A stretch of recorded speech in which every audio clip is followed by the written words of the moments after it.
Hi all, welcome to competitive cracker. ഞാൻ Chikkumon film. അപ്പോൾ നമ്മുടെ CSEB എക്സാമിന് എപ്പോഴും റിപ്പീറ്റഡ് ആയിട്ട് വരുന്ന ഒരു ഏരിയയാണ് കോപ്പറേറ്റീവ് ഓഡിറ്റ് എന്ന് പറയുന്നത്. അപ്പോൾ നമ്മൾ ഇന്നത്തെ ക്ലാസ്സിൽ ഡിസ്കസ് ചെയ്യാനായിട്ട് പോകുന്ന കോപ്പറേറ്റീവ് ഓഡിറ്റിൽ നിന്നും എക്സാമിന് ചോദിക്കാൻ സാധ്യതയുള്ള ഒരു ഭാഗമായിട്ടുള്ള ലെവി ഓഫ് ഓഡിറ്റ് ഫീസ് ആണ്. അപ്പോൾ നിങ്ങളൊരു വീഡിയോ സ്കിപ്പ് ചെയ്യാതെ കാണുക.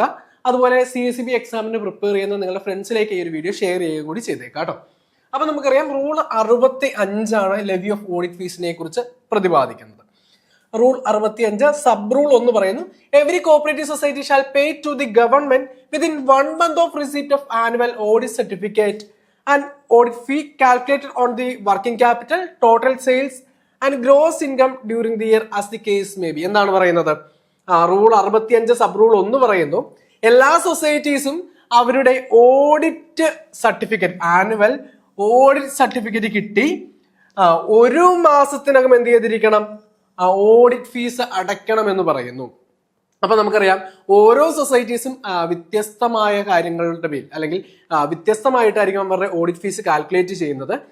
ചില സൊസൈറ്റീസ് അവരുടെ വർക്കിംഗ് ക്യാപിറ്റലിന്റെ ബേസിസിലാണെങ്കിൽ, മറ്റ് സൊസൈറ്റീസ് ടോട്ടൽ സെയിൽസിന്റെ, വേറെ സൊസൈറ്റീസ് ആണെങ്കിൽ ഗ്രോസ് ഇൻകം, ഇതിന്റെയൊക്കെ ബേസിസിലാണ് എന്ത് ചെയ്യുന്നത്? ഓഡിറ്റ് ഫീസ് കാൽക്കുലേറ്റ് ചെയ്യുന്നത്. അപ്പൊ നമുക്ക് നോക്കാം. The following classes of societies exempted from audit fees. നമ്മൾ ആദ്യം പറഞ്ഞ പോലെ എല്ലാ സൊസൈറ്റീസും എന്ത് ചെയ്യേണ്ട? ഓഡിറ്റ് ഫീസ് അടയ്ക്കേണ്ട. ഓഡിറ്റ് ഫീസ് അടയ്ക്കേണ്ടാത്ത സൊസൈറ്റീസ് ഏതൊക്കെയാണെന്ന് നമുക്ക് നോക്കാം. All cooperative societies of which all or majority of members are SC or ST including it's apex cooperative society. എന്താണ് പറയുന്നത്? ആ ഒരു സൊസൈറ്റിയിലെ ഭൂരിഭാഗം അംഗങ്ങളും ഷെഡ്യൂൾഡ് കാസ്റ്റ് അല്ലെങ്കിൽ ഷെഡ്യൂൾഡ് ട്രൈബ് വിഭാഗത്തിൽ പെടുന്ന ആളുകളാണെങ്കിൽ ആ സൊസൈറ്റി എന്ത് ചെയ്യേണ്ട? ഓഡിറ്റ് ഫീസ് അടയ്ക്കേണ്ട. അതിന്റെ അപ്പെക്സ് സൊസൈറ്റി ആയിട്ടുള്ള SC ST ഫെഡും എന്ത് ചെയ്യേണ്ട? ഓഡിറ്റ് ഫീസ് അടയ്ക്കേണ്ട ആവശ്യമില്ല. ഇനി all farming societies which do not accept deposit or grant loans. Farming societies എന്ത് ചെയ്യേണ്ട? ഓഡിറ്റ് ഫീസ് അടയ്ക്കേണ്ട. അവിടെ ഒരു കാര്യം ശ്രദ്ധിക്കണം. എന്താണ്? അവര് ഡെപ്പോസിറ്റ് അക്സെപ്റ്റ് ചെയ്യുകയും ലോൺ പ്രൊവൈഡ് ചെയ്യുകയും ചെയ്യുന്നുണ്ടെങ്കിൽ എന്ത് ചെയ്യേണ്ടി വരും? ഓഡിറ്റ് ഫീസ് അടയ്ക്കേണ്ടതായിട്ടുണ്ട്. അപ്പം ഇവര് ഡെപ്പോസിറ്റ് അക്സെപ്റ്റ് ചെയ്യുന്നില്ല, അതുപോലെ ലോണും പ്രൊവൈഡ് ചെയ്യുന്നില്ല എങ്കിൽ ഫാമിംഗ് സൊസൈറ്റീസ് എന്ത് ചെയ്യേണ്ട? ഓഡിറ്റ് ഫീസ് അടയ്ക്കേണ്ട ആവശ്യമില്ല. All social welfare societies which do not accept deposit or grant loan. അടുത്തത് എന്താണ് പറയുന്നത്? സോഷ്യൽ വെൽഫെയർ സൊസൈറ്റീസ് എന്ത് ചെയ്യേണ്ട? ഓഡിറ്റ് ഫീസ് അടയ്ക്കേണ്ട. എങ്ങനെയാണെങ്കിൽ മാത്രം അവര് ഡെപ്പോസിറ്റ് അക്സെപ്റ്റ് ചെയ്യുകയും ലോൺ പ്രൊവൈഡ് ചെയ്യുകയും ചെയ്യുന്നില്ല എങ്കിൽ അവരെന്ത് ചെയ്യേണ്ട? ഓഡിറ്റ് ഫീസ് അടയ്ക്കേണ്ട ആവശ്യമില്ല. അടുത്തത് any society or group of societies which have its accounts audited at its own expense by an officer of cooperative department. എന്താണ് പറയുന്നത്? സൊസൈറ്റി അല്ലെങ്കിൽ ഗ്രൂപ്പ് ഓഫ് സൊസൈറ്റീസ് അവരുടെ സ്വന്തം ചെലവ് കൊണ്ട് നമ്മുടെ കോപ്പറേറ്റീവ് ഡിപ്പാർട്ട്മെന്റിൽ നിന്നുള്ള ഓഫീസേഴ്സിനെ കൊണ്ട് അവർ സ്വന്തമായിട്ട് ഓഡിറ്റ് നടത്തുകയാണെങ്കിൽ അത്തരം സൊസൈറ്റീസും എന്ത് ചെയ്യേണ്ട? ഓഡിറ്റ് ഫീസ് അടയ്ക്കേണ്ട ആവശ്യമില്ല. അപ്പൊ നമുക്ക് അടുത്തത് നോക്കാം. Any society for the first year of audit irrespective of the date of commencement of business. എല്ലാ സൊസൈറ്റീസും അവരുടെ പ്രവർത്തനം ആരംഭിച്ചതിന് ശേഷം ആദ്യത്തെ വർഷം എന്ത് ചെയ്യേണ്ട? ആദ്യത്തെ വർഷം അവര് ഓഡിറ്റ് ഫീസ് അടയ്ക്കേണ്ട ആവശ്യമില്ല. ഓക്കെ, ഇനി അടുത്ത നമുക്ക് നോക്കാം. Any weaver society until it has completed the 6th cooperative year after its commencement of business.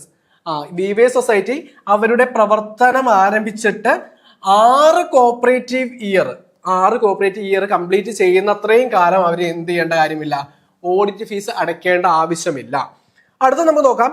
Any credit society the working capital of which does not exceed 2000 and any other society the sale or gross income of the which does not exceed 10,000. എന്താണ് പറയുന്നത്?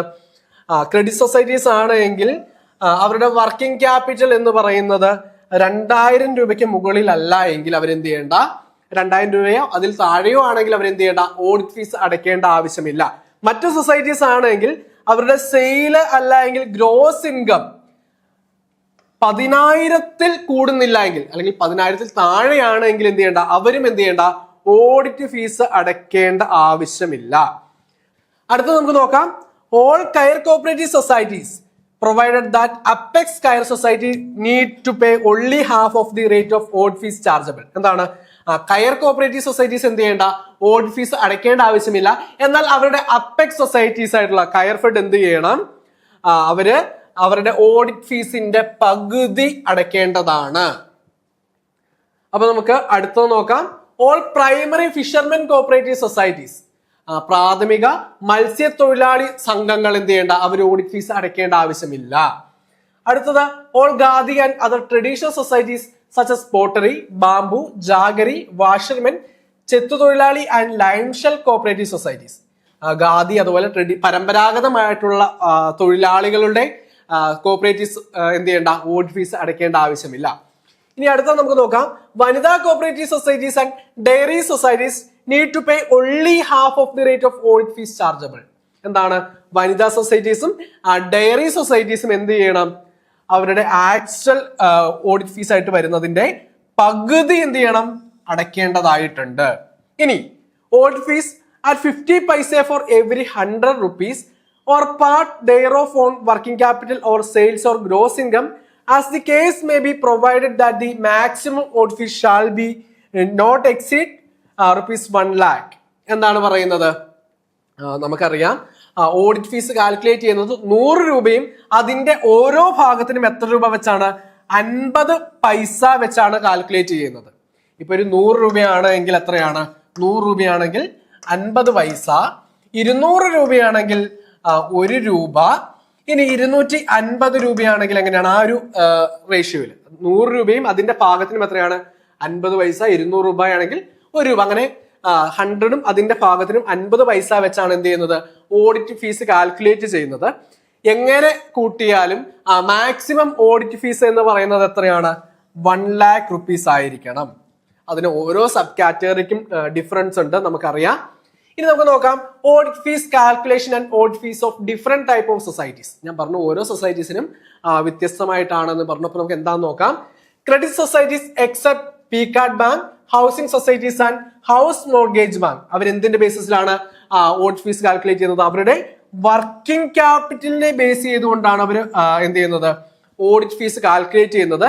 അവർക്ക് working capital എന്ന് പറയുന്നത് 10 കോടിയിൽ താഴെയാണ് എങ്കിൽ അവർ എത്ര രൂപ അടച്ചാൽ മതി, 50,000 രൂപ, മാക്സിമം 50,000 രൂപ ഓഡിറ്റ് ഫീസ് അടച്ചാൽ മതി. ഇനി അവരുടെ വർക്കിംഗ് ക്യാപിറ്റൽ എന്ന് പറയുന്നത് 10 കോടിക്ക് മുകളിലാണ് എങ്കിൽ എന്ത് ചെയ്യണം, അവര് 1 ലക്ഷം രൂപയാണ് മാക്സിമം അടയ്ക്കേണ്ട ഓഡിറ്റ് ഫീസ് എന്ന് പറയുന്നത്. ഇനി അടുത്തത് PCARD bank, housing societies, house mortgage ബാങ്കുകളാണെങ്കിൽ അവർ എന്തിന്റെ ബേസിസിലാണ് ഓഡിറ്റ് ഫീസ് കാൽക്കുലേറ്റ് ചെയ്യുന്നത് എന്നൊക്കെ റിപ്പീറ്റഡ് വന്നിട്ടുള്ളതാണ് അല്ലെ. On aggregate of loan issued and that recovered during the year. എന്താണ്, ലോൺ ഇഷ്യൂ ചെയ്തിട്ട് അത് കളക്ട് ചെയ്തതിന്റെ അഗ്രിഗേറ്റ് വെച്ചാണ് പീകാർഡ് ബാങ്ക്, ഹൗസ് സൊസൈറ്റീസ് ഒക്കെ എന്ത് ചെയ്യുന്നത്, അവരുടെ ഓഡിറ്റ് ഫീസ് കാൽക്കുലേറ്റ് ചെയ്യുന്നത്. അവരുടെ ഈ ഒരു എമൗണ്ട് എന്ന് പറയുന്നത് 10 കോടി വരെയാണെങ്കിൽ അവർ മാക്സിമം 50,000 രൂപ ഓഡിറ്റ് ഫീസ് അടച്ചാൽ മതി. ഇൻ കേസ് 10 കോടിയോ അതിൽ താഴെയോ ആണെങ്കിൽ അവർ എന്ത് ചെയ്താൽ മതി, 50,000 രൂപ വരെ മാത്രം എന്ത് ചെയ്താൽ മതി, ഓഡിറ്റ് ഫീസ് അടച്ചാൽ മതി. ഇനി ഇവരുടെ aggregate of loan issued and recovered എന്ന് പറയുന്നത് 10 കോടി രൂപയ്ക്ക് മുകളിലാണ് എങ്കിൽ അവർ എത്ര രൂപ അടയ്ക്കണം, മാക്സിമം 1 ലക്ഷം രൂപ ഓഡിറ്റ് ഫീസ് ആയിട്ട് അടയ്ക്കേണ്ടതുണ്ട്. അപ്പൊ നമ്മളിവിടെ 2 കാര്യങ്ങളാണ് ഇവിടുന്ന് മനസ്സിലാക്കേണ്ടത്. എന്താണ്, ക്രെഡിറ്റ് സൊസൈറ്റീസ് ആണെങ്കിൽ അവർ എന്തിന്റെ ബേസിസിലാണ്, വർക്കിംഗ് ക്യാപിറ്റലിന്റെ ബേസിസിലാണ് എന്ത് ചെയ്യുന്നത്, ഓഡിറ്റ് ഫീസ് കാൽക്കുലേറ്റ് ചെയ്യേണ്ടത്. ക്രെഡിറ്റ് സൊസൈറ്റീസ് വർക്കിംഗ് ക്യാപിറ്റലിന്റെ ബേസിസിലാണ്. ഇവിടെ പീകാർഡ് ബാങ്ക് എന്ന് പറയുന്നത് ഒരു ക്രെഡിറ്റ് സൊസൈറ്റിയാണ്, പക്ഷെ അവരെന്തിന്റെ ബേസിസിലാണ്, aggregate of loan issued and recovered. അപ്പൊ നമ്മൾ 2 കാര്യങ്ങൾ നോക്കി. ഒന്ന്, നമ്മുടെ ക്രെഡിറ്റ് സൊസൈറ്റീസ് ഒക്കെ എന്തിന്റെ ബേസിസിലാണ് ഓഡിറ്റ് ഫീസ് കാൽക്കുലേറ്റ് ചെയ്യുന്നത്, അവര് മാക്സിമം എത്ര രൂപ ഓഡിറ്റ് ഫീസ് അടയ്ക്കണം എന്ന കാര്യവും നമ്മൾ പഠിച്ചു. ഇനി നമുക്ക് ബാക്കി നോക്കാം. Societies having credit and non credit activities on working capital or on sale proceeds of goods which ever is higher.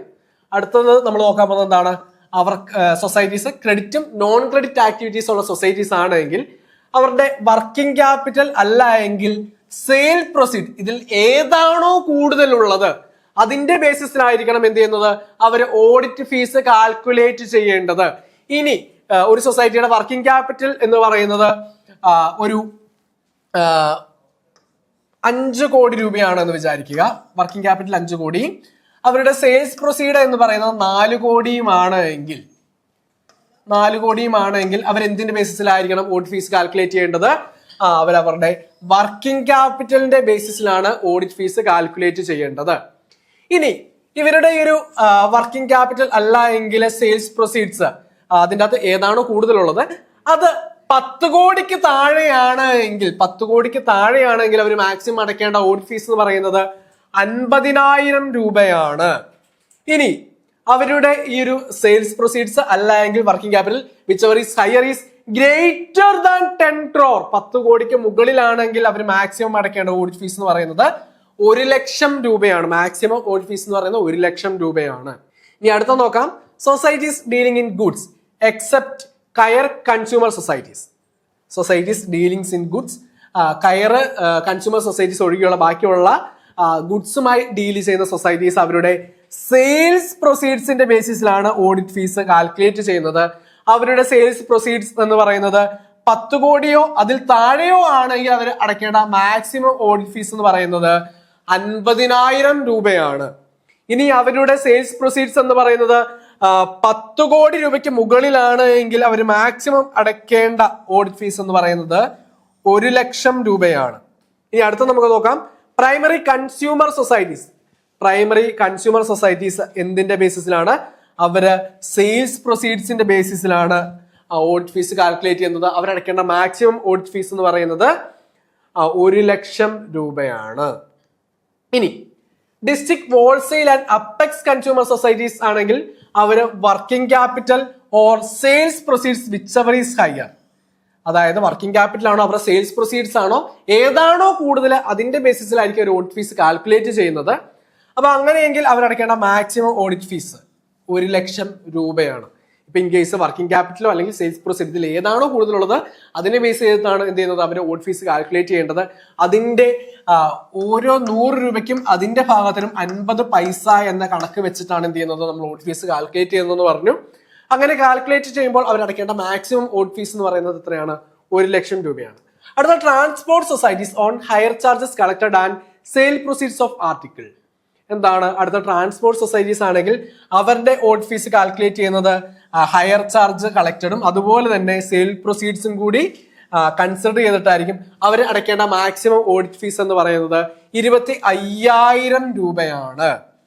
അടുത്തത് farming societies which accept deposit and issue loan. Farming societies അവരെന്ത് ചെയ്യുന്നുണ്ട്? ഡെപ്പോസിറ്റ് അക്സെപ്റ്റ് ചെയ്യുന്നുണ്ട്, അതുപോലെ ലോണും provide ചെയ്യുന്നുണ്ടെങ്കിൽ അവര് working ക്യാപിറ്റലിന്റെ ബേസിസിലാണ് എന്ത് ചെയ്യേണ്ടത്? ഓഡിറ്റ് ഫീസ് കാൽക്കുലേറ്റ് ചെയ്യേണ്ടത്. അവരടയ്ക്കേണ്ട മാക്സിമം ഓഡിറ്റ് ഫീസ് എന്ന് പറയുന്നത് എത്രയാണ്?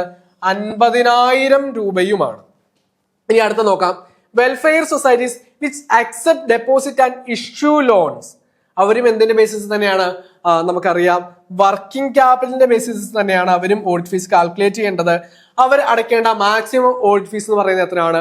50,000 രൂപയാണ്. ഇനി അതർ സൊസൈറ്റീസ്, മറ്റു സൊസൈറ്റീസ് ആണെങ്കിൽ അവർ ഗ്രോസ് ഇൻകത്തിന്റെ ബേസിസിലാണ് എന്ത് ചെയ്യുന്നത്? അവർ ഓഡിറ്റ് ഫീസ് കാൽക്കുലേറ്റ് ചെയ്യേണ്ടത്. അതിൻ്റെ അകത്ത് weaver society, hospital, dairy cooperative societies ആണെങ്കിൽ അവരുടെ മാക്സിമം ഓഡിറ്റ് ഫീസ് എന്ന് പറയുന്നത് 25,000 രൂപയാണ്. ഇനി അടുത്തത് വനിതാ societies which accept deposit and issue loan. വനിതാ സൊസൈറ്റീസ് ഡെപ്പോസിറ്റ് അക്സെപ്റ്റ് ചെയ്യുകയും ലോൺ പ്രൊവൈഡ് ചെയ്യുകയും ചെയ്യുന്നുണ്ടെങ്കിൽ അവർ ഓഡിറ്റ് ഫീസ് അടയ്ക്കേണ്ടതുണ്ട്. അവർ നമ്മളെ പറഞ്ഞ ഓരോ 100 രൂപയ്ക്കും അതിന്റെ ഭാഗത്തിനും 50 പൈസ വെച്ച് കാൽക്കുലേറ്റ് ചെയ്യുമ്പോൾ അവർ മാക്സിമം 50,000 രൂപയാണ് ഓഡിറ്റ് ഫീസ് ആയിട്ട് അടയ്ക്കേണ്ടത്. ഇനി which do not accept deposit ₹10,000. അവര് ഡെപ്പോസിറ്റ് ഒന്നും അക്സെപ്റ്റ് ചെയ്യുന്നില്ല എങ്കിൽ എത്രയാണ്? 10,000 രൂപ ഓഡിറ്റ് ഫീസ് അടച്ചാൽ മതി. ഇനി അടുത്തത് മറ്റു സൊസൈറ്റീസ് ആണെങ്കിൽ അവരുടെ മാക്സിമം ഓഡിറ്റ് ഫീസ് എന്ന് പറയുന്നത് എത്രയാണ്? 50,000 രൂപയാണ്. നമ്മൾ മുകളിൽ പറയാത്ത ഏതെങ്കിലും സൊസൈറ്റീസ് ഉണ്ടെങ്കിൽ അവരടയ്ക്കേണ്ട മാക്സിമം ഓഡിറ്റ് ഫീസ് എന്ന് പറയുന്നത് എത്രയാണ്? 50,000 ആണ്. അപ്പൊ നമുക്കറിയാം CSEB എക്സാം നമുക്കിപ്പം ഡേറ്റ് വന്നിട്ട് ഒന്ന് മാറ്റി വെച്ചിട്ടുണ്ട് അല്ലേ? അതായത് നമ്മുടെ മുൻപിൽ ഇനി കുറച്ച് കൂടുതൽ സമയമുണ്ട്. കാരണം നമുക്ക് ഇതുവരെയും എക്സാം ഡേറ്റ് ഡിക്ലെയർ ചെയ്തിട്ടില്ല. ദാറ്റ് മീൻസ് എക്സാം കുറച്ചുകൂടി വൈകുവാനായിട്ടുള്ള സാധ്യതയുണ്ട്. അപ്പം ഇനി നമ്മുടെ കണക്കുകൂട്ടലുകൾ തെറ്റരുത്. കൃത്യമായി എന്ത് ചെയ്യുക? വരുന്ന എക്സാമിന് തയ്യാറെടുക്കുക. വരുന്ന എക്സാം എന്ന് പറയുമ്പോൾ നിങ്ങളെ സംബന്ധിച്ച് വളരെ വലിയ ഒരു അവസരമാണ്. കാരണം നമുക്കറിയാം നമുക്ക് ജൂൺ 30 ലാസ്റ്റ് ഡേറ്റ് ഉള്ള, അതായത് ജൂൺ 30 അപ്ലൈ ചെയ്യാനായിട്ടുള്ള ലാസ്റ്റ് ഡേറ്റ് ഉണ്ടായിരുന്ന ഒരു നോട്ടിഫിക്കേഷൻ ഉണ്ടായിരുന്നു. അതിന്റെ ഡേറ്റ് മാറ്റിയിട്ടുണ്ട്, ജൂലൈ മാസത്തിലേക്ക് മാറ്റിയിട്ടുണ്ട് അല്ലെ? ജൂലൈ 30 വരെ മാറ്റിയിട്ടുണ്ട്. അപ്പം ആ ഒരു എക്സാമും ഇപ്പൊ മാറ്റി വെച്ചിരിക്കുന്ന എക്സാമും അടുത്തടുത്ത് തന്നെയാണ് വരാനായിട്ടുള്ള സാധ്യത. അപ്പം നമുക്ക് വരാൻ പോകുന്ന എക്സാമുകൾ എന്ന് പറയുന്ന ക്ലർക്കിന് മാത്രം നമുക്കൊരു 6 എക്സാമുകളാണ് നമ്മുടെ മുൻപിലുള്ളത്. അതായത് ഏറെക്കുറെ നമ്മൾ എണ്ണം എടുക്കുകയാണെങ്കിൽ, വേക്കൻസികൾ എടുക്കുകയാണെങ്കിൽ ഏറെക്കുറെ ഒരു അപ്രോക്സിമേറ്റ് നമുക്കൊരു 400 വേക്കൻസികൾ ഈ 2 എക്സാമുകളുമായിട്ട് ഫില്ലായി പോവേണ്ടതാണ്. 400 വേക്കൻസികൾ. അപ്പം ഈ ഒരു അവസരം കൃത്യമായി പ്രയോജനപ്പെടുത്തി നിങ്ങൾ ഇനിയുള്ള ദിവസങ്ങൾ കൃത്യമായി പഠിക്കുവാനായിട്ട് റെഡിയാണെങ്കിൽ ഈ ഒരു 2026 ഈ നോട്ടിഫിക്കേഷനിൽ വന്നിരിക്കുന്ന ജോലികൾ, അല്ലെങ്കിൽ വന്നിരിക്കുന്ന നിങ്ങളുടെ വീടിന്റെ തൊട്ടടുത്ത് ബാങ്കിൽ വന്നിരിക്കുന്ന ആ ഒരു ക്ലർക്കിന്റെ ജോലി നിങ്ങൾക്ക് സ്വന്തമാക്കാം. അപ്പൊ അതിന് നിങ്ങളെ ഹെൽപ്പ് ചെയ്യുന്നതിന് വേണ്ടിയിട്ട് നമ്മളൊരു 6 മന്തിന്റെയും 3 മന്തിന്റെയും ബാച്ചുകൾ ആരംഭിക്കുകയാണ്. അപ്പം നമ്മളെല്ലാ സ്റ്റുഡൻസും ഒരുപോലെയുള്ള ആളുകളല്ല അല്ലെ. ഇപ്പൊ ജസ്റ്റ് സ്റ്റാർട്ട് ചെയ്യുന്ന ആളുകളുണ്ട്, അല്ലെങ്കിൽ ഒരു ബ്രേക്ക് വന്നതിന് ശേഷം വീടിന്റെ തൊട്ടടുത്ത ബാങ്കിൽ ഇപ്പൊ ഒരു വേക്കൻസി വന്നതുകൊണ്ട് മാത്രം പഠിക്കുവാനായിട്ട് ആഗ്രഹിക്കുന്ന ആളുകളുണ്ട്. അങ്ങനെയുള്ള ആളുകൾക്ക് വേണ്ടിയിട്ടാണ് നമ്മുടെ 6 മന്ത് ബാച്ച് എന്ന് പറയുന്നത്. അതായത് ഫൗണ്ടേഷൻ മുതൽ നമ്മൾ എന്ത് ചെയ്യുന്നു, ക്ലാസ്സുകൾ പ്രൊവൈഡ് ചെയ്യുന്നു. ബേസ് മുതൽ അഡ്വാൻസ്ഡ് ആയിട്ടുള്ള കാര്യങ്ങൾ വരെ നമ്മൾ ഡിസ്കസ് ചെയ്യുന്നതായിരിക്കും നമ്മുടെ ഒരു 6 മന്ത് ബാച്ച് എന്ന് പറയുന്നത്. അതുപോലെ കഴിഞ്ഞ എക്സാമിനൊക്കെ കട്ട് ഓഫിന്റെ തൊട്ടടുത്തെത്തിയിട്ടും കട്ട് ഓഫ് മറികടക്കാൻ പറ്റാത്ത ആളുകളെ ഫോക്കസ് ചെയ്തുകൊണ്ടാണ് നമ്മുടെ 3 മന്ത് ബാച്ച് എന്ന് പറയുന്നത്. അപ്പൊ ഈ 2 ബാച്ചുകളെ കുറിച്ചും അറിയാനായിട്ട് നിങ്ങൾ എന്ത് ചെയ്താൽ മതി, 8921440580 എന്ന നമ്മുടെ ബോർഡ് നമ്പർ നിങ്ങൾക്ക് കോൺടാക്ട് ചെയ്യാം. ഇപ്പൊ ഞാൻ ഒരു കാര്യം പറയുന്നത്, എക്സാം എന്നത്തേക്കാണ് നമുക്ക് ഫിക്സ് ചെയ്തിട്ടുള്ളത്. അതുകൊണ്ട് തന്നെ നീണ്ടു പോകുവാനുള്ള സാധ്യതയുള്ളത് കൊണ്ട് എപ്പോഴും നമ്മളൊരു 6 മന്ത് ഡ്യൂറേഷന്റെ ഒരു ബാച്ച് ജോയിൻ ചെയ്ത് അതിനുവേണ്ടി പ്രിപ്പയർ ചെയ്യായിരിക്കും നല്ലത്. കാരണം ഈ ഒരു 6 മന്ത് തീരുമ്പോഴത്തേക്കും നമുക്ക് എന്താണ്, അടുത്ത എക്സാം ഉണ്ട്. അപ്പൊ ഏറ്റവും ബെറ്റർ എന്ന് പറയുന്നത് 6 മന്ത് നിങ്ങൾ എന്ത് ചെയ്യുക, ചിട്ടയായി പരിശീലിക്കുക. പ്രീവിയസ് ഇയർ ക്വസ്റ്റ്യൻസ് നിങ്ങൾ കൃത്യമായി വർക്കൗട്ട് ചെയ്യുക. അതുപോലെ മോഡൽ എക്സാമുകൾ എഴുതുക, ഡെയിലി എക്സാമുകൾ എഴുതുക. ഓരോ തെറ്റുകളും മനസ്സിലാക്കി ശരി ഉത്തരങ്ങൾ പഠിക്കുക എന്നൊക്കെയാണ് നിങ്ങൾ ഈ സമയത്ത് ചെയ്യേണ്ടത്. അപ്പം ഇതിനു വേണ്ടിയിട്ട് നമ്മുടെ ഒരു ബാച്ചിന് ഡെയിലി ലൈവ് ക്ലാസ്സുകൾ, അതുപോലെ മെന്റർഷിപ്പ് സപ്പോർട്ട്, അതുപോലെ ഡെയിലി എക്സാം, വീക്കിലി എക്സാം, അങ്ങനെ ഒട്ടനവധി ഫീച്ചേഴ്സ് ഉണ്ട്. അപ്പൊ കോഴ്സിനെ കുറിച്ച് എന്തെങ്കിലും അറിയണമെങ്കിൽ എന്താ മതി, ഈ ഒരു ബോർഡ് നമ്പറിൽ 8921440580 നമ്പറിൽ കോൺടാക്ട് ചെയ്താൽ മതി. അപ്പം നമ്മുടെ വീഡിയോ നിങ്ങൾ ആദ്യമായിട്ടാണ് കാണുന്നത്, നമ്മുടെ ചാനൽ സബ്സ്ക്രൈബ് ചെയ്തേക്കുക. അതുപോലെ ബെല്ലൈക്കൺ കൂടി ഒന്ന് എനേബിൾ ചെയ്തേക്കുക.